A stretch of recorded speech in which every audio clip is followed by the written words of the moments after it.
wa qaala sallallahu alayhi wa sallama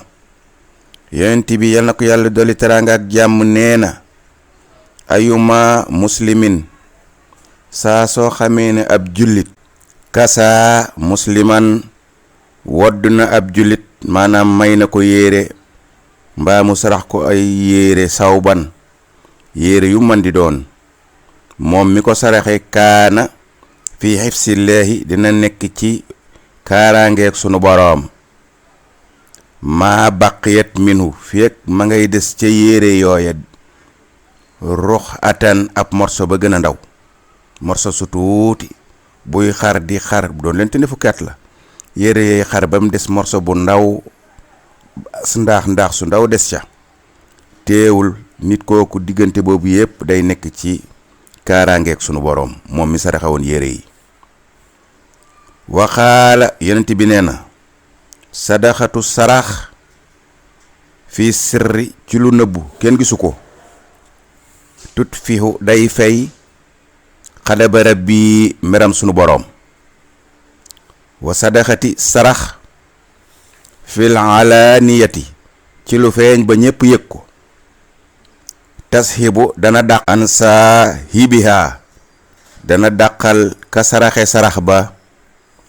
sabhiina miitatan juróom-ñaar fukki xeeti ndee yoo xam ne daa narkoon a nekk minaso yi ci deegu ñaaw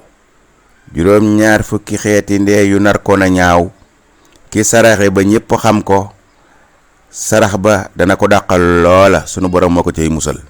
juróom-ñaar fukki xeeti dee yu narkoon a ñaaw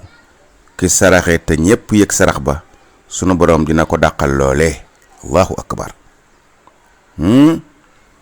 waxaala sallallahu alayhi wa sallama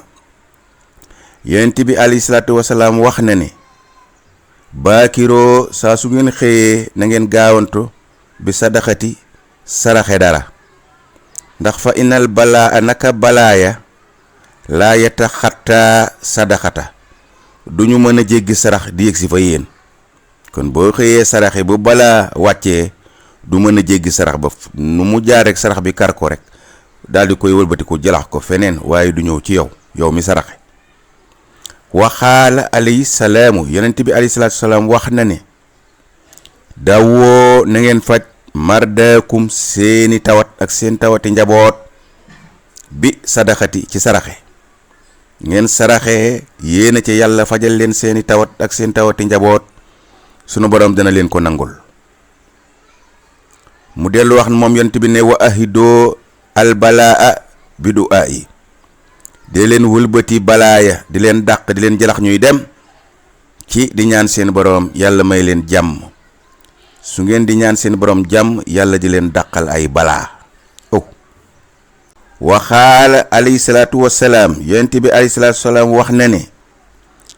iza asnabta zanban saa soo jëfee bàkkaar fa hajil na nga gaawantu fi asarihi ci ginnaaw bàkkaar ba sadaxatan nga saraxe xabla an yatanazzala lu jiitu muy wàcc alayka ci yow uqoobatun mbugalam yàlla dégg nga sarax na mu baaxee na mu gaawee ci wëlbati mbugalam yàlla waxaala alayhi salaamu yonent bi alayhi salaatu salaam dellu wax ne isaa nazalat ilaykum saa su wàccee ci yéen haahatun ay gàkk-gàkk mina samay bay ko asamaaw surifat na ngeen leen wëlbati an himaaratil masaajidi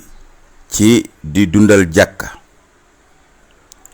kon na ngeen respecté jàkka ak di dundal jàkka wa qaala alayhi salaamu yonent bi alayhi salaatu salaam wax na ne surtout majaalisa juróom benni jataay maa kaanal muslimu saa soo xamee ne ab jullit fii majlisin ma nga ca juróom benn jataay yooya min haa nekk ga mu nekk ca juróom benn jataay yooya ilaa kaana daaminan allallaahi taxalaa lu dul sunu borom daf koo gàddul moom may aji màgg ay huwa lam bëgg a wax sunu borom da ko koo gàddul moom jullit booba fii rihaayati laahi ma nga ca kaaraangeek yàlla